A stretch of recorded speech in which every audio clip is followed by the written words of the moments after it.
الله أكبر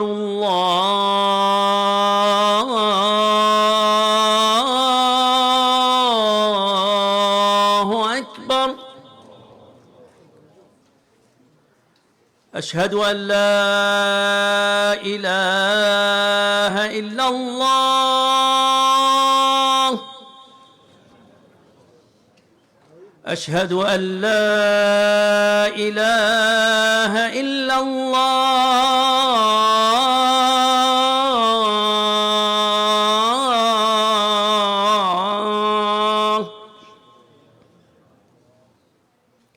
أشهد أن محمدًا رسول الله.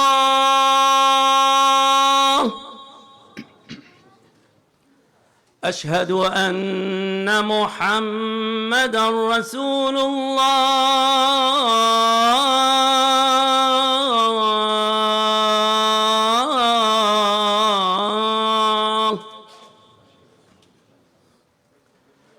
حي على الصلاة.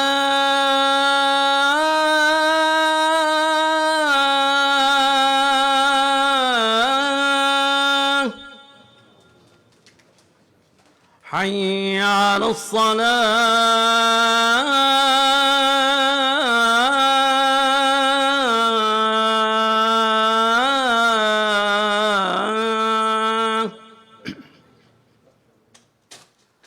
حي على الفلاح.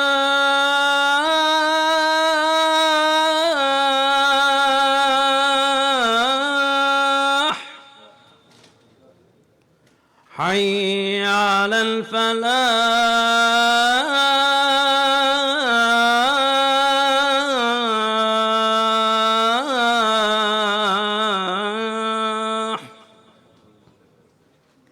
الصلاة خير من النوم. الصلاة خير من النوم. الله أكبر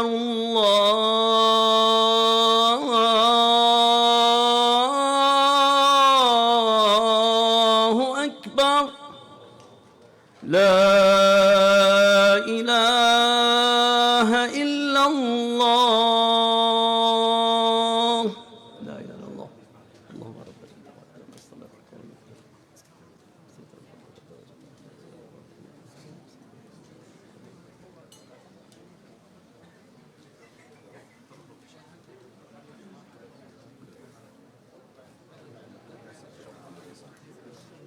صلي قدام وصلي.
الله أكبر الله أكبر. أشهد أن لا إله إلا الله. أشهد أن محمدًا رسول الله. حي على الصلاة حي على الفلاح. قد قامت الصلاة قد قامت الصلاة. الله أكبر الله أكبر. لا إله إلا الله. لا إله إلا الله محمد رسول الله. استقيموا واستووا للصلاة رحمكم الله. ساووا صفوفكم وسدوا الفرج أثابكم الله. استووا.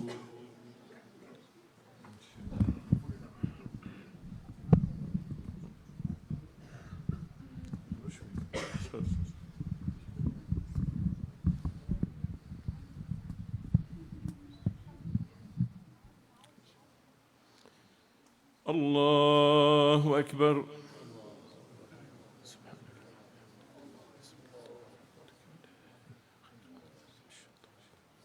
بسم الله الرحمن الرحيم. الحمد لله رب العالمين الرحمن الرحيم مالك يوم الدين. إياك نعبد وإياك نستعين. اهدنا الصراط المستقيم صراط الذين أنعمت عليهم غير المغضوب عليهم ولا الضالين.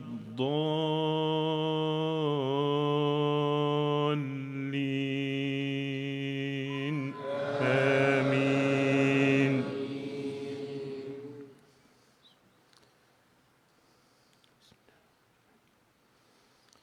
نحن خلقناكم فلولا تصدقون. أفرأيتم ما تمنون أأنتم تخلقونه أم نحن الخالقون. نحن قدرنا بينكم الموت وما نحن بمسبوقين على أن نبدل أمثالكم وننشئكم فيما لا تعلمون. ولقد علمتم النشأة الأولى فلولا تذكرون. أفرأيتم ما تحرثون أأنتم تزرعونه أم نحن الزارعون. لو نشاء لجعلناه حطاما فظلتم تفكهون. إنا لمغرمون بل نحن محرومون. أفرأيتم الماء الذي تشربون أأنتم أنزلتموه من المزن أم نحن المنزلون. لو نشاء جعلناه أجاجا فلولا تشكرون. أفرأيتم النار التي تورون أأنتم أنشأتم شجرتها أم نحن المنشئون. نحن جعلناها تذكرة ومتاعا للمقوين. فسبح باسم ربك العظيم. فلا أقسم بمواقع النجوم وإنه لقسم لو تعلمون عظيم. إنه لقرآن كريم في كتاب مكنون لا يمسه إلا المطهرون. تنزيل من رب العالمين. الله أكبر.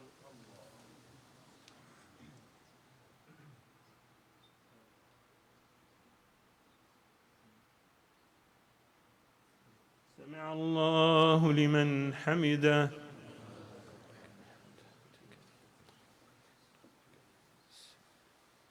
الله أكبر.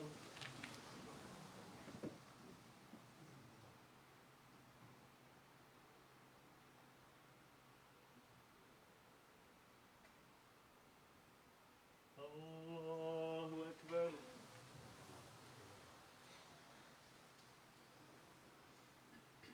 الله أكبر.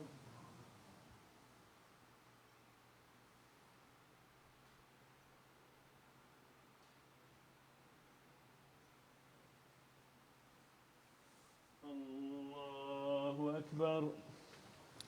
بسم الله الرحمن الرحيم. الحمد لله رب العالمين الرحمن الرحيم مالك يوم الدين. إياك نعبد وإياك نستعين. اهدنا الصراط المستقيم صراط الذين أنعمت عليهم غير المغضوب عليهم ولا الضالين.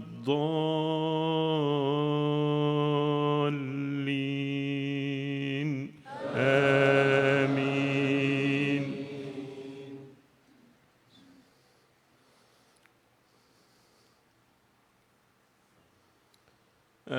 أفبهذا الحديث أنتم مدهنون وتجعلون رزقكم أنكم تكذبون.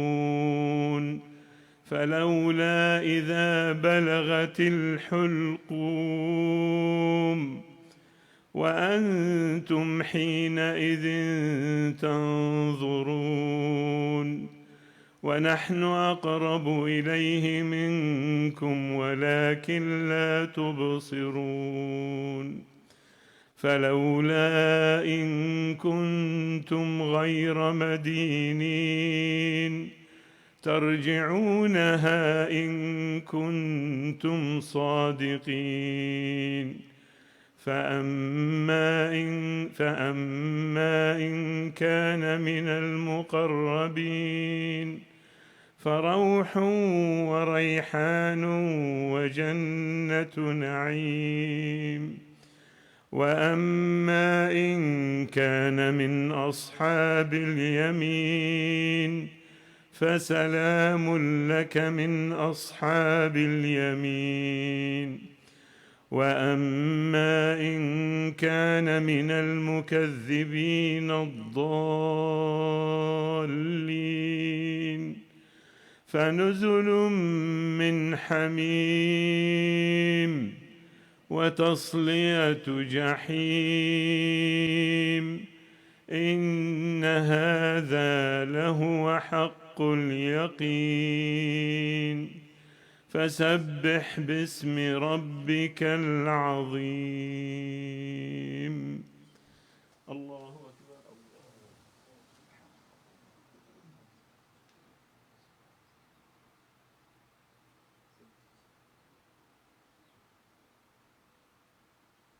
سمع الله لمن حمده.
السلام عليكم ورحمة الله. السلام عليكم ورحمة الله.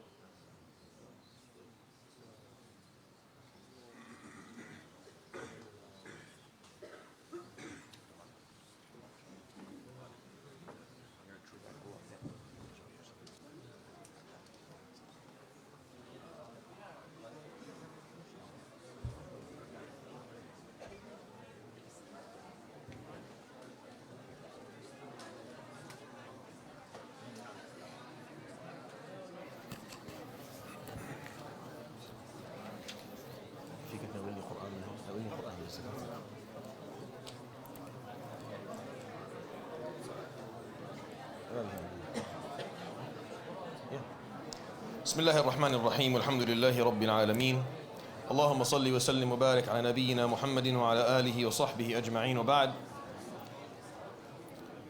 Barakallah feekum. Trying to just keep the noise down a little bit so I can get through the verses inshallah today. You only have another 36 hours of listening to me, then you can then I release you inshallah from this from this jail that you're in, forced to listen to me every day speak. I'm tired of it, I know. So I have still a page and maybe 3/4 left of Surah Az-Zukhruf. And inshallah today and tomorrow, bi'idhnillah ta'ala, we'll try and finish them. They should be easy, they shouldn't take too much time. It's the finale of the surah. Surah Az-Zukhruf is very insightful for people living in the 21st century. It's insightful for people who are day by day increasing in the amount of materialism that they are exposed to and that is being pumped and thrown at them on a daily basis, almost obscuring their ability to see anything else. It's becoming the only way of thought, the only metric that's acceptable for measuring any form of success in this world. And Surah Az-Zukhruf basically just talks about that this is not this unidimensional way of thought where things are only judged based on their financial benefit or their financial potential benefit. Is definitely not the way Allah subhanahu wa ta'ala has created this universe. It's definitely not how you should be judging yourself. It's definitely not how you should be judged by others, and it's definitely not how you should be judging others. And that's what Surah Az-Zukhruf talks about. And it bashes all of these ways of thought that existed in Jahiliyyah. It's funny, it talks about things that existed in Jahiliyyah, but they're still very relevant today. They're happening all the time. And one of the earliest things the surah talked about is how the Jahiliyyah people, basically the people who lived in that era, judged women. And the judgment and the mistreatment of women just comes down to one problem. That at the time financially they weren't lucrative, so they were judged based on that and they were mistreated, and that was what the surah talked about.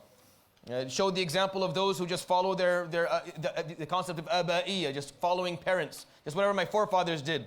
It's lucrative, it's a system, it's set, it gives me money, it doesn't matter if it's right or wrong. Who cares if it's right or wrong? Is it not making me rich? Then we just stick to it. Gave us the example of Ibrahim alayhi salam, who came and opposed that and wasn't listened to. Gave us the ayah that I think is probably one of the most powerful, not only in the surah, but maybe even in this part of the Quran. وَقَالُوا لَوْلَا نُزِّلَ هَذَا الْقُرْآنُ عَلَى رَجُلٍ مِّنَ الْقَرْيَتَيْنِ عَظِيمٍ. And they said, why wasn't the Quran revealed to one of the great men of the two great villages? As if the Prophet alayhi salatu wasalam, sallallahu alayhi wa sallam, is not the greatest person that ever lived. But they're judging it based on status and wealth, which he didn't have a lot of, alayhi salatu wasalam. أَهُمْ يَقْسِمُونَ رَحْمَةَ رَبِّكَ. What, you're going to distribute value now? You're going to take Allah's mercy and say who deserves it and who doesn't? Ajib. And then he says, subhanahu wa ta'ala, if it wasn't for the fact that people would leave faith altogether, he would have just given all of the kuffar everything they wanted. All the zukhruf. Here, all the shiny stuff that you want, take it. Enjoy it. It's meaningless, it's worthless, it takes you nowhere. But out of the fear of the human being too weak, and then seeing that those who are not believing are getting all the wealth, they'll maybe just leave their faith and go do it. He didn't do it, subhanahu wa ta'ala.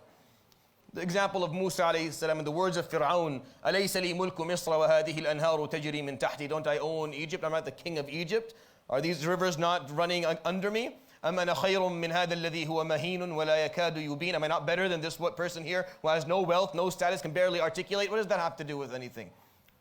Argue the point he brought, alayhi salam. Why are you talking about something that's not relevant to this discussion? فَاسْتَخَفَّ قَوْمَهُ فَأَطَاعُوهُ. But he spoke to them with stupidity and they responded, because You can't say, well, that's the last time that happened, is it? No, we're just fresh off that, aren't we? It was just last year, we had a flaming orange garbage can running the free world. People seem to respond to that. It's unfortunate. وَلَمَّا ضُرِبَ ابْنُ مَرْيَمَ. And then Isa was given as an example. Isa, the example of zuhud, of asceticism, and the person who lived his life, entered dunya, walked out, never owned anything, possessed nothing. He's the example in the Quran of someone who literally did not own anything. He didn't own a home, didn't own anything, barely just the clothing that he had. Al-Masih, he just walked. He just walked and spoke to people and performed. He wasn't looking for anything. He had no interest of building any power of any sort. And then he's worshipped. And he's turned into a materialistic thing. And then the day he's born is the most consumerism-based day on the planet.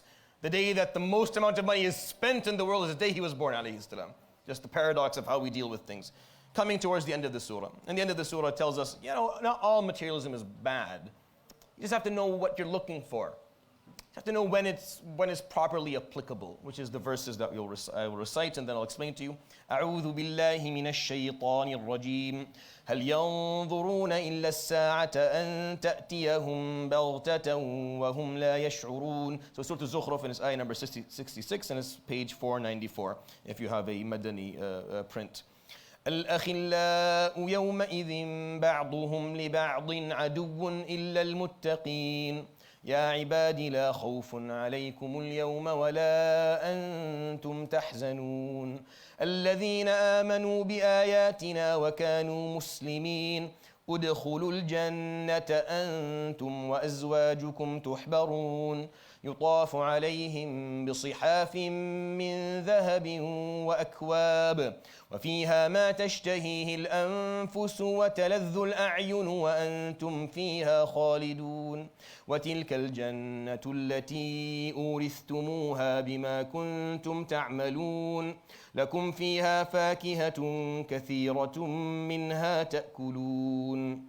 So he says, subhanahu wa ta'ala, what is everyone waiting for besides that hour, that moment that comes and strikes you suddenly where you're not really prepared for it, the hour. Yawm al-Qiyamah is called the hour, the moment. Illa sa'a. What are you waiting for? To change this way of life, to change the way that you are viewing the world, the way that you're behaving. What are they waiting for? Except the sa'a. Except that one moment that will come and literally take out everything, change everything, wreck every law that we are used to. They'll take away all of that value-based system. See, here's the problem, Yawm al-Qiyamah. This unidimensional approach to the world where we're just seeing things based on their financial value, just this materialistic approach to everything, does not work Yawm al-Qiyamah because there's nothing materialistic left. You'll come out of your grave Yawm al-Qiyamah, you don't have clothing on. The world that you once lived in is no longer. There's no home to go to. There's nothing. We don't even have the ability to imagine that. Go ahead, try. Imagine the world with no cars, no buildings, no running water, nothing. Just imagine it with nothing. It's impossible. No clothing, no phone. That's going to be a hard one. That's going to be a hard one. Even for everyone, it's hard. It's now an extension of ourselves now. It's impossible. It's hard to even imagine it, but this is the reality. Nothing's left. So that way of judgment dies immediately. That value system is flushed down the toilet immediately. It doesn't matter anymore. You used to be wealthy? Yes, I used to be very wealthy. Doesn't matter. Nothing's left. Your wealth is left. It's not there. It's not waiting for you anywhere. You can't retrieve any of it. How do you carry status with it if it's not there?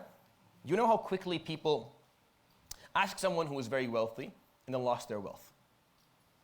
If you meet someone like that, ask them. Show them mercy and compassion, but ask them how it was. How quickly they were devalued as people, as human beings. How everyone would treat them one way, and the moment they had nothing left, how they were treated afterwards. It's very sad. I've seen it. It's very sad. Someone who inherited a lot of money and somehow lost all of it or whatever happened, and this person went from being doors are opened and ahlan wa sahlan and everyone's waiting until someone that you don't even notice anymore. No one's looking at. It's a horrible way of valuing people, but it's there. It's the reality. It's wrong. As Muslims, you should completely refuse it. You should refuse to be judged that way, refuse to judge people that way. That should be who we are. This should be something clear. But that will happen. It'll come quickly. Hum la yash'urun. Don't even feel it. It just happens. It's so quick. And it takes out all of that. He says, subhanahu wa ta'ala, Al-akhilla, friends. يومئذ, on that day, بعضهم لبعض عدو, will be enemies. Friends on that day will be enemies, but not all of them. إلا المتقين, except those who were pious together. Inshallah, all of us, بإذن ta'ala. Allahumma ameen. Because hopefully that what brought us here was only the hope of Allah subhanahu wa ta'ala opening our hearts and guiding us and sending us in the right direction. I don't think there's any other reason that you're here tonight. Yawm al-Qiyamah, every other two friends are going to run in different directions. They don't want to see each other. Why? Because the relationship was based on maslahah. There was something in it. There was some benefit. There was some gain. There was some gain. Again, gain takes us back to that same way of thought. There's some materialism there. I'm going to get something out of you. Maybe if I attach myself to you, I become a little bit more respected. Maybe your status rubs off on me. Maybe you give me a little bit of your wealth. Something. Maybe I just become a bit more powerful, a bit more respected, a bit more famous. People like that, Yawm al-Qiyamah, who are using friendships for some form of gain, will be running in opposite directions. The muttaqeen won't, because they didn't do that. They didn't come together hoping that they would benefit from each other in any other way besides being closer to Allah subhanahu wa ta'ala. So you find them on that day standing by each other. As he says, sallallahu alayhi wa sallam, يحشر المتحابون في الله يوم القيامة على منابر من نور يغبطهم عليها الأنبياء. They will be the people who loved each other for the sake of Allah, the muttaqeen who came together. They will be يوم القيامة on manabir, on pedestals of light that prophets will look at and have ghibta. They wish they were there too. It's so beautiful, it just seems so dignified that they wish they were. Of course, the prophets are of a higher status, but that's what the Prophet ﷺ told us. So you have to make a choice. The people that you're surrounding yourself with in life, what is the basis? Why? Why are they around you? Just be honest, go through them, and figure out Yawm al-Qiyamah who you're going to be running from and who you're going to be running towards. And who will benefit you on that day. It's okay to be materialistic, just be materialistic in the right way. Be materialistic for Yawm al-Qiyamah. It's okay. It's okay to want to cash in Yawm al-Qiyamah. That's fine. If you're greedy, that's good. Be greedy for Yawm al-Qiyamah. Be greedy, be very greedy for Yawm al-Qiyamah. We're not like that. No. Ya Rab, I want every great thing in dunya. And Yawm al-Qiyamah, just flip me into the Jannah. Just push me in just a little bit. Why? Why are you greedy in dunya but not? No, it should be opposite. Ya Rab, just get me through this.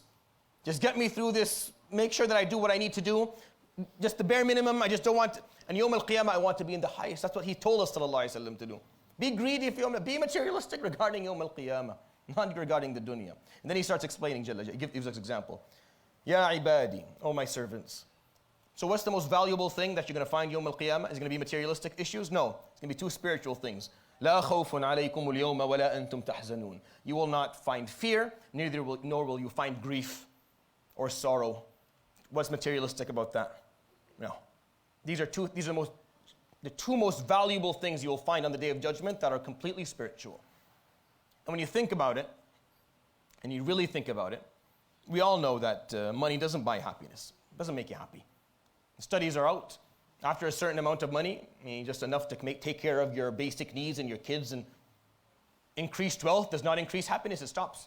Wealth goes up and depression rates just stay plateau. It doesn't make a difference. It doesn't make me think if you have a lot you can buy, no. Fame. We think fame. We think if you're famous enough, if you're known enough. Listen to famous people talk. They'll say, yeah, we thought that, and we're famous, and we're not happy. We're just as miserable as everyone else. Then what is it? It's something different. It's لا خوف عليكم ولا أنتم تحزنون. That's what it is. Are you living a life where you feel itmi'nan, where you're calm, where you're comfortable, where you're content with what you have, a life where you know exactly where you're going, what you hope for, what your goals are, how you want to be treated Yawm al-Qiyamah? If you live like that, then you're going to be happy even if you barely have enough to get through the day. You'll still be happy because of that feeling inside. This is something that no one can take away from you. It's inner motivation. It's a part of who you are. You see, possessions, if they make you happy, well, possessions can be taken away. Possessions can be ruined. A natural disaster can happen and take it away. If you're basically giving your well-being, your happiness, to something that is outside of you, when all you need to do is just be happy from the inside out, not from the outside in. Yawm al-Qiyamah, the most valuable thing that people will hear is when they're told, لا خوف عليكم اليوم. Don't be afraid. There's no reason to be afraid. ولا أنتم تحزنون. No grief for you anymore. Alhamdulillah, imagine that. No fear and no grief. Tell me what ruins your day besides those two things. What is there to ruin your day, to ruin your life besides fear of something unknown or grief on something because of something that happened to you? If you remove those two things, subhanahu wa ta'ala, what's left? What's left? الَّذِينَ آمَنُوا بِآيَاتِنَا وَكَانُوا مُسْلِمِينَ. The ones that he's speaking to, Ya ibadi, O my servants, who are they? الَّذِينَ آمَنُوا بِآيَاتِنَا. The ones who accepted, the ones who had faith in the signs of God, they used that to believe, to understand Allah subhanahu wa ta'ala. وَكَانُوا مُسْلِمِينَ, and submitted themselves to Allah subhanahu wa ta'ala. Just submission, just simple things. آمنت بالآيات, yes. Muslim, submission, yes. You're good. It's not complicated. It was not designed to be complicated. It's not designed, just make sure the perspective is clear. Just make sure that you're judging things based on the right criteria and that you're not looking at things from the wrong angle. They're called on that day, Udkhulul Jannah, enter Jannah. Antum wa azwajukum, you and your spouses. Tuhbarun, you're going to be treated in a way that's going to make you endlessly happy. Al-habr is when someone makes you smile, makes your face light. You know, hibr, ink, so it's a coloration. So habr is when your face is colored in the idea of it lights up, it's bright, it changes, it looks different. So Yawm al-Qiyamah, they enter and that's what antum wa azwajukum tuhbarun. You're going to be treated in a way where your face is going to light up in happiness. Yutafu alayhim bisihaf, and here's some materialistic things for you. You want some materialism? Here it is. They're going to walk around you with plates and cups of gold. وَفِيهَا مَا تَشْتَهِهِ الْأَنفُسِ, and in there you will find everything your soul ever desired in life.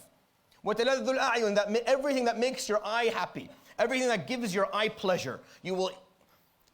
Everything your soul ever wished for, every fantasy you've ever had, everything that you would like to see, you will find there. It's waiting for you. I feel bad for, because this is a question I get a lot, for people who feel like Jannah is boring. And it's okay if you feel that. Let's correct that. It's not boring. People feel like, no, dunya seems more exciting. You know, I'm competing, not so what happened next. Jannah, everything's going to work in your, no. Jannah is just a place where he takes out, subhanahu wa ta'ala, fear and grief. That's it. Just remove those two things. Continue to live, continue to compete, continue to discover, continue to build. There's actually a person, Yawm al-Qiyamah, who's going to come and say, Ya Rab, idhan li bizar'a. I want to grow, I want to have an orchard, I want to grow things. So Allah subhanahu wa ta'ala says, Ma yashbi'uka shay'un ya ibn Adam. Nothing's good enough for you, ibn Adam. You want to grow it? Look at everything's wrong. No, he's a farmer, always was a farmer. So the Sahaba are listening to this. So one of the Ahl Makkah قال Ya Rasulullah laysa minna. There's not one of us. هؤلاء من الأنصار. That's the Ansar person. Not us. We don't care to. I'm not a farmer. Go to Jannah, start farming. I always think that my dad's going to do that in Jannah. Inshallah, Rabbana yaktub lahu Jannah. Hopefully he doesn't call me to help him out, because that's not what I'm there to do, yani. But people want to do it. Someone's going to ask for that. Ya Rabb, I want to farm. He's like, all right, fine, here, farm. And you go, you'll farm. It's whatever you want to do. It's just, he's going to take away the fear of the future, the fear of the unknown, the fear that things are going to go horrifically wrong for you. Remove that. And he takes away the grief. So if something doesn't work out, you're just not suffering, you're not anxious, you're not depressed. Meaning you may fail there, but it's not bothering you anymore. So we compete. And hopefully by then my knees are working and I can play soccer again. And I lose, I'm just not in grief. Just take away the grief. Just take away that part that makes you upset in life. That's all. But you can still compete, and someone can win and someone can lose. Wouldn't it be nice if people won and lost and the losing team wasn't depressed or maybe some people that's what they feed on. No, some people feed on that. Feed on seeing others down. See, that's not healthy. That's materialistic, and that's not acceptable. That needs to change. In Jannah, that's not okay. You can't feed on other people being put down. No. In Jannah, you're going there, you're not doing that. You're not feeding on other people's failures. No. But it's not a boring place. No, definitely not. Your story starts there. You build what you want to build there, and you live your life, and you discover, and you build relationships, and you do things for yourself. He's just removing all the ugly parts of this life here, the parts that we don't like, the parts that we have to deal with on a daily basis, that we have to show perseverance towards, and we really have to figure out how to deal with properly. One way of dealing with them, you can't be materialistic. Wallah, you can't. If you be materialistic, it will come crashing down one day. If you're judging yourself based on fame or wealth or followers or whatever else, whatever other metrics are out there that are metrics that are ruining our minds, the minds of our sons and daughters, we have to get rid of that. Because in Jannah, وَفِيهَا مَا تَشْتَهِهِ الْأَنفُسُ وَتَلَذُّ الْأَعْيُنُ, everything that you wished for, everything that brings you joy when you see. وَأَنْتُمْ فِيهَا خَالِدُونَ, forever and ever. You never have to worry about that being taken away from you again. وَتِلْكَ الْجَنَّةِ, and this Jannah that I speak to you of, الَّتِي أُورِثْتُمُوهَا, the one that you were made to inherit. That's what أُورِثْتُمُوهَا means. Not that you inherited, no. That you were made to inherit. You are destined to inherit that. That's what you're here for. If you don't, that's your choice. You don't want to fulfill your destiny, that's up to you. But that's your destiny. It's made to inherit that. بِمَا كُنْتُمْ تَعْمَلُونَ, with the deeds that you will do in this dunya. لَكُمْ فِيهَا فَاكِهَةٌ كَثِيرًا, you'll find a lot of fruit there. مِنْهَا تَأْكُلُونَ, and you'll eat. Meaning, why is this ayah here? Because there'll be materialism. You'll eat, you'll drink, you'll enjoy that stuff. Don't make it the only thing though. Don't make it the only focus. Don't get too caught up in it in dunya. Don't allow it to ruin the way you think. May Allah subhanahu wa ta'ala make it from Ahlul Jannah, inshallah. I'll read us a few verses and then we'll move on. إن المجرمين في عذاب جهنم خالدون لا يفتر عنهم وهم فيه مبلسون وما ظلمناهم ولكن كانوا هم الظالمين ونادوا يا مالك ليقض علينا ربك قال إنكم ماكثون لقد جئناكم بالحق ولكن أكثركم للحق كارهون أم أبرموا أمرا فإنا مبرمون أم يحسبون أنا لا نسمع سرهم ونجواهم بلى ورسلنا لديهم يكتبون. On the other side, indeed, the criminals in Jahannam will be there forever. This is something that will not stop for them. لا يفتر عنهم, nothing will be eased for them, nothing will be tuned down for them. وهم فيه مبلسون, and they have no hope as they suffer there. وَالْعِيَاذُ بِاللَّهِ. You want materialism? There's materialism for you. There's something physical. There's something worth fearing. There's something watching out for. There's something measurable being there. That's what maybe you should judge materialistically. I don't want to be there. I don't want to feel that. وَمَا ظَلَمْنَاهُم, they weren't mistreated. They weren't treated unjustly, no. وَلَكِنْ كَانُوا هُمُ الظَّالِمِينَ, on the other hand, they mistreated themselves. And they call, وَنَادَوْا يَا مَالِكَ, and they call on the guard, at the warden of the nar, the malak who takes care of the gates of Jahannam. His name is Malik. لِيَقْضِي عَلَيْنَا رَبُّكَ, may he take us out. May we cease to exist. I don't want to be around. I don't want Jannah. I just don't want to be around anymore. قَالَ إِنَّكُمْ مَاكِثُونَ, no, you're going to stay. You are where you are. لَقَدْ جِئْنَاكُمْ بِالْحَقِّ, we gave you righteousness. وَلَكِنَّ أَكْثَرَكُمْ لِلْحَقِّ كَارِهُونَ, but you didn't like it.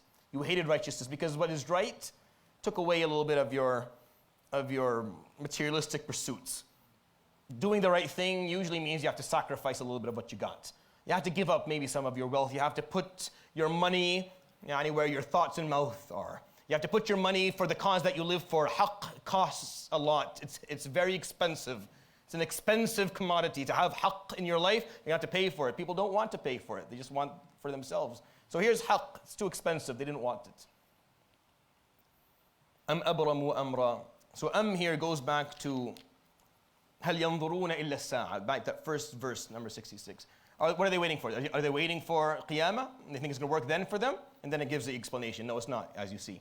Am abramu amra, or is it that they have a plan, that they're going to take care of something, meaning they have a way around it. They have some way around what Allah subhanahu wa ta'ala has prepared for them. Abramu amra, that's what it means. That they have a very good plan and they're going to... Sometimes you're so powerful, you think, that's what Fir'aun said. Ibni li ya hamanu la'alli attali'u ila ilahi Musa. Make me, I want to go, build me a high pyramid. I want to go see God and see what his issue is. You can get that arrogant, you can get that materialistic where you think you actually can do it. فَإِنَّا مُبْرِمُونَ, we also have a plan for them. أَمْ يَحْسَبُونَ أَنَّا لَا نَسْمَعُ سِرَّهُمْ وَنَجْوَاهُم, or they think we can't hear them as they whisper or speak to one another? بَلَى, no, we hear them. وَرُسُلُنَا لَدَيْهِمْ يَكْتُبُونَ, and they're writing. It's all being documented. Again, you want materialism? There you have it. Documentation, Yawm al-Qiyamah. It'll be written. So you can't really say, well, maybe hearsay, Your Honor. Hearsay, it's not, no, it's not. It's written. It's right there. It's right there. Someone wrote it, someone was there, that they documented it for you. بَلَى وَرُسُلُنَا لَدَيْهِمْ يَكْتُبُونَ. These verses here at the point that, just give us an example of Jannah and Nar. the aspects of it that aren't materialistic, and the aspects of them that are. And that's what we should focus on. And that is where our trade, that's where our transactions, that's where materialism has to exist, to make sure we're not in that part and we are where we want to be. May Allah subhanahu wa ta'ala grant us Jannah and grant us freedom of punishment. We'll end with that and we'll continue inshallah tomorrow. Subhanakallah bihamdik, shanu la ilaha illa anta astaghfiruka wa atubu ilayk. Wa sallallahu wa sallam wa barak ala nabiyyina Muhammadin wa ala alihi wa sahbihi ajma'in. We have inshallah Taraweeh tonight and Tahajjud. It'll just be a shorter Taraweeh and a bit more kind of easy Tahajjud, but you're welcome to come. We'll have suhoor as well. Inshallah, barakallah feekum.